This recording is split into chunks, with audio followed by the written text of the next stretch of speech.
This could be the pricing story that sets the internet on fire next week. A listing from European retailer FNAC Portugal appears to show several PS5 versions of GTA 6. The prices being circulated are roughly €90 for the standard edition, €110 for deluxe, €130 for premium, and €200 for the collector's edition.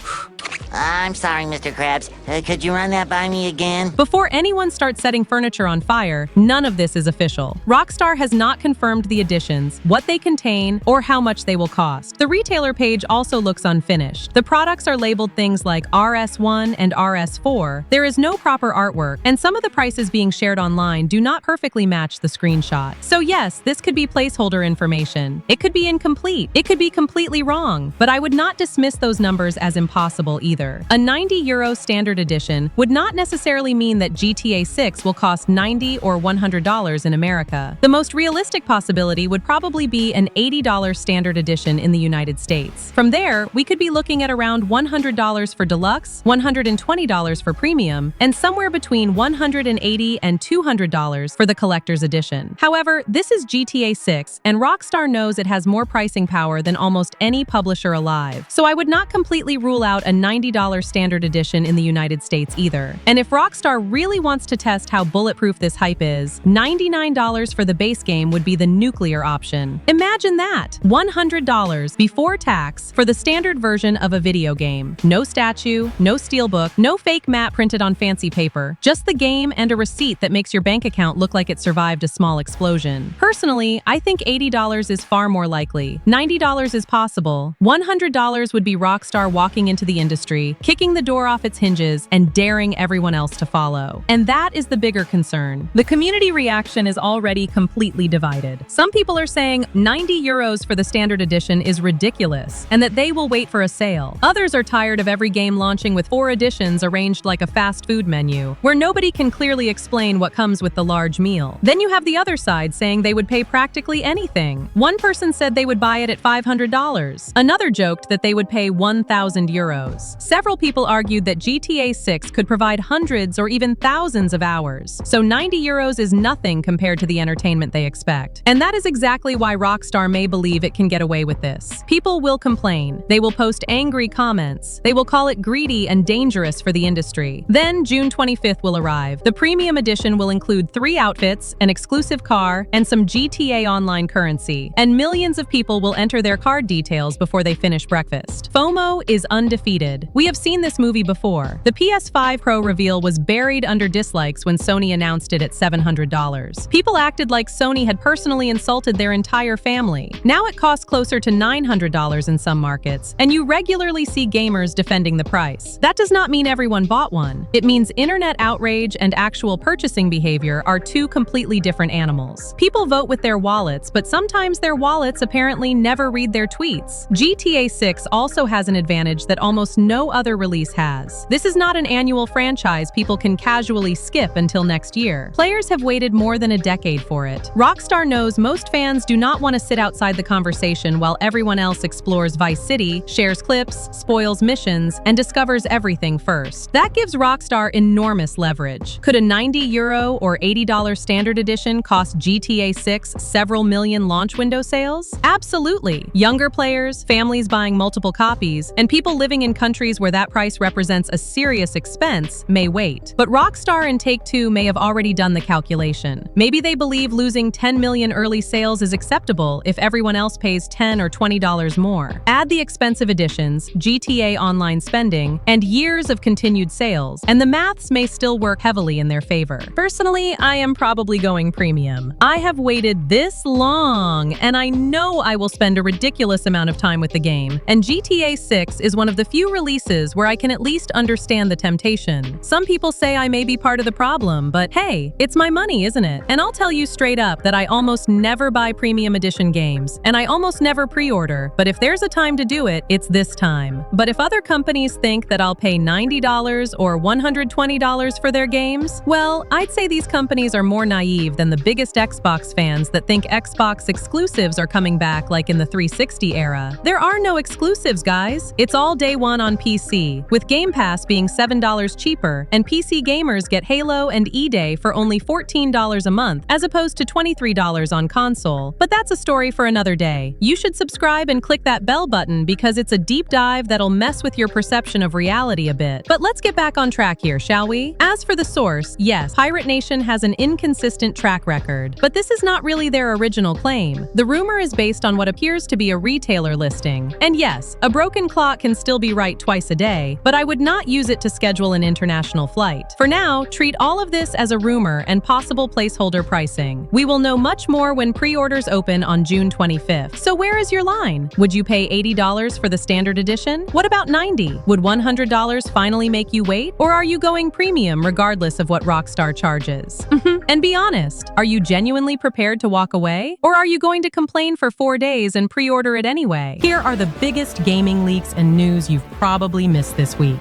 Halo Studios just learned a very simple lesson the hard way. Couch co-op means two people sitting on the same couch, using the same console, playing on the same screen. It should not require 2 subscriptions, 2 online memberships, or some kind of financial background check before your friend can pick up the second controller. And yet, for a brief moment, that is exactly what players were told about Halo. Campaign evolved on PS5. The original community Q&A claimed that both players using local split screen would need active PlayStation Plus subscriptions.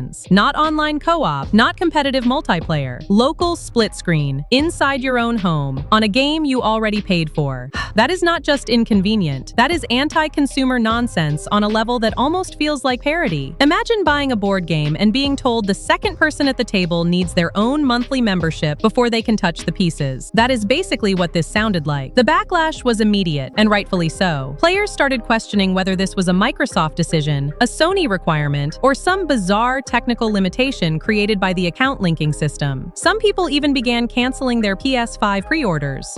Halo Studios has now corrected the information and says the original statement was a mistake. Local split screen on PS5 will not require PlayStation Plus for either player. Each person will still need a separate PlayStation account and a linked Microsoft account, which is already more account management than most people want from someone sitting 3 feet away, but at least nobody needs to pay for 2 subscriptions just to play offline. Online co-op will still require PlayStation Plus, which is expected. So yes, the worst part has been fixed, but the fact that this was officially communicated at all is still embarrassing. This was not some random rumor from an anonymous account. It came from the developer's own information, stayed up long enough to spread everywhere, and made one of the most anticipated features of the game sound completely hostile to ordinary players. And split screen is not some tiny side feature here. Halo was built on couch co-op. For a lot of people, their first memory of Halo is sitting beside a friend, sibling, or partner, arguing over weapons and driving the warthog into a wall. Campaign Evolved is specifically bringing back 2-player split screen on consoles, while online co-op supports up to 4 players. The entire point is to recreate that classic experience. Putting a subscription wall in front of local play would have completely betrayed that idea. The correction is obviously good news, and Halo Studios deserves credit for fixing the information quickly rather than digging in and pretending players misunderstood it. But this should never have become a controversy in the first place. Local multiplayer should be simple. Turn on the console, connect another controller, sign in if absolutely necessary, play the game. Attention, all combat personnel. Please report to your action station.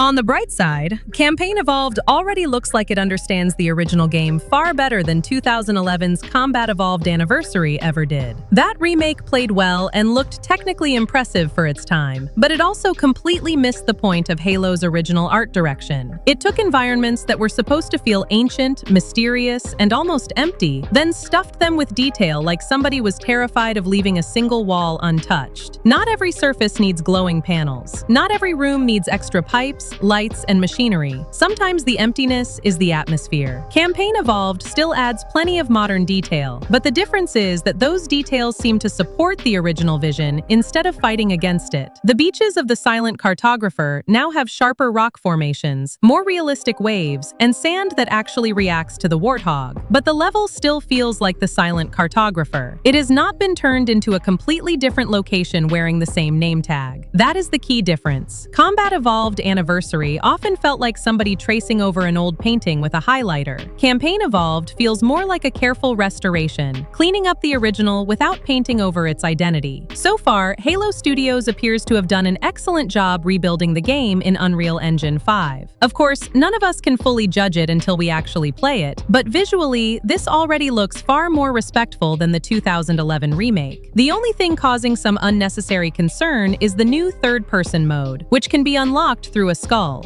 And I do not understand the panic. The mode exists because it is fun. That is probably the entire explanation. It is an optional unlockable designed to give people another reason to replay the campaign. It does not replace first-person gameplay. It does not change the core design, and it certainly does not mean Halo is suddenly becoming a third-person shooter. Naturally, because this is the first Halo game coming to PlayStation, people are joking that the third-person camera makes it look like every other Sony exclusive. Behind-the-shoulder camera, cinematic framing, big armored protagonist. Yes, very original joke. But Halo has been switching perspectives since the beginning. Every time you enter a Warthog, Ghost, Banshee, or Scorpion, the game moves into third person because it gives you a better view of the battlefield. It helps with spatial awareness, lets you see the chaos around you, and simply makes vehicles feel better to control. Forcing every vehicle into first person just for consistency would be miserable. You would spend half the campaign staring at the inside of a dashboard while trying not to crash into a rock. Halo has always understood that perspective should serve the gameplay, not some rigid rule. The third-person skull is just another playful extension of that idea. People act like this is some massive creative betrayal, when really it is closer to a bonus mode. Halo has spent decades adding skulls, modifiers, strange challenges, and ridiculous ways to replay familiar missions. This fits perfectly into that tradition.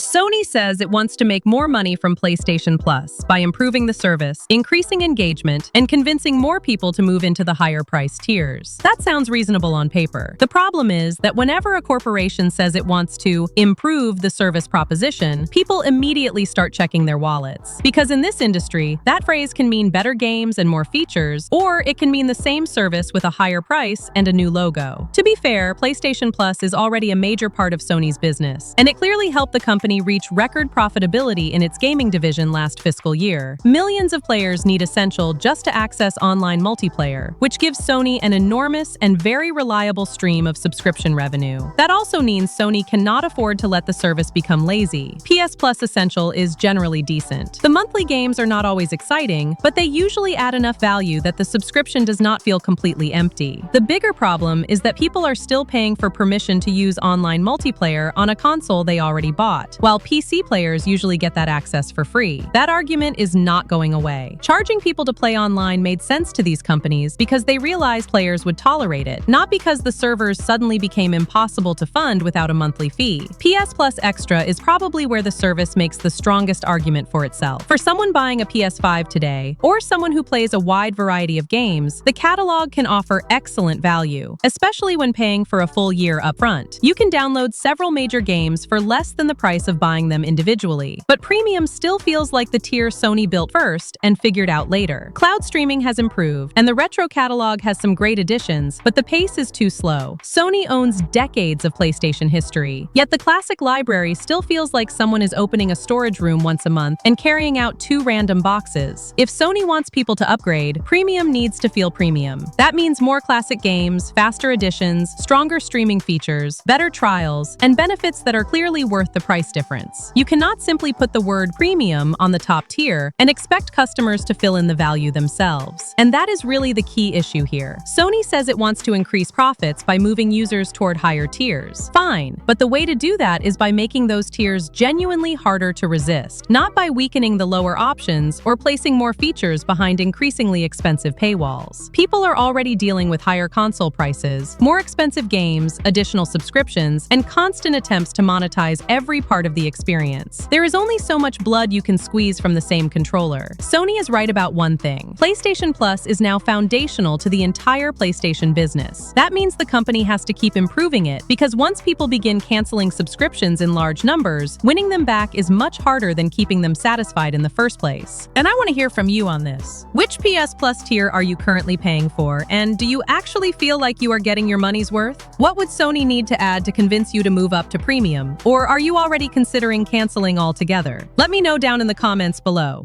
Have you been at the pub? I only had 1 pint to save up some coin so I could bring you this. Is it chocolate? Aye, it's from the Americas.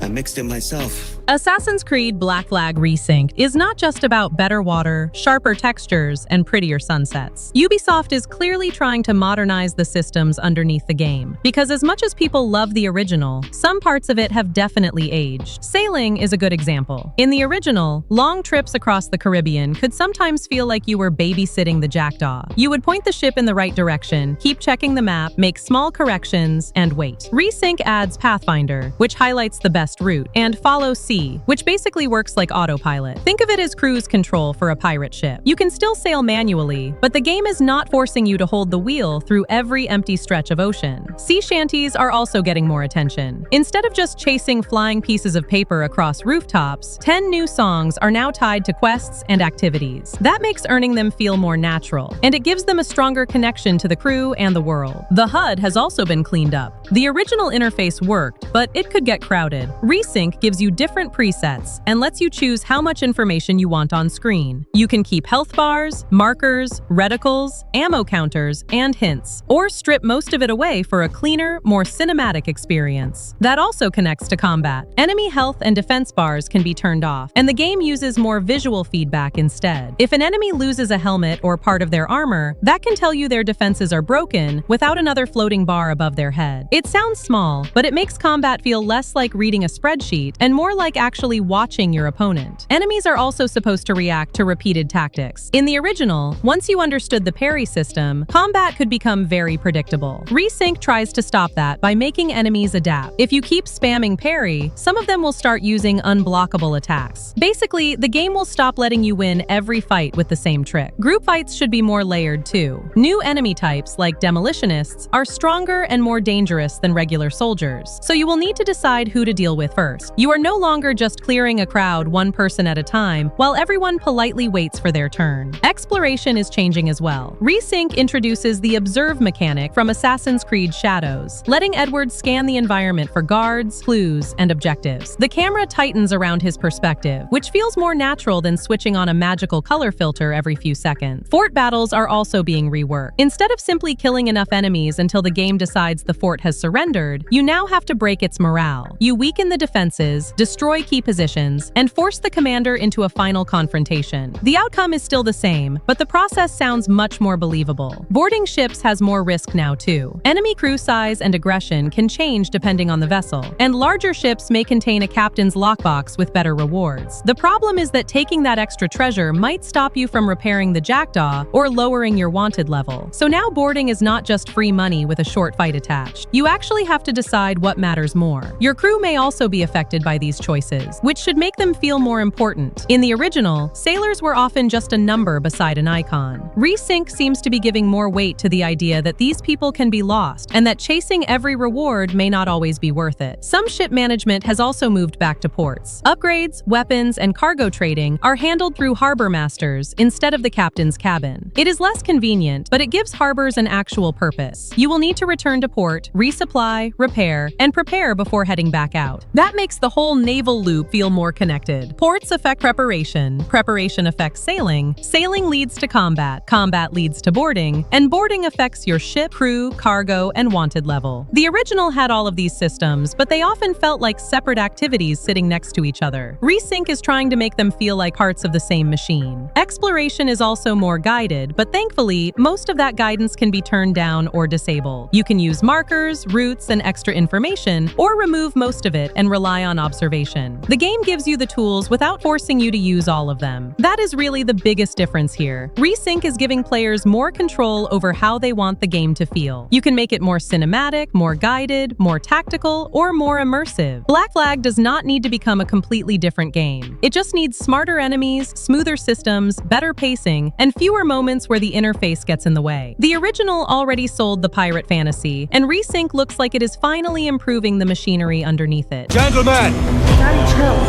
we do not plunge headlong into folly on the orders of a single madman, but act according to our own collective madness. So I'll put it to the vote. All those in favor of storming this cove and taking this ship, stomp and shout aye!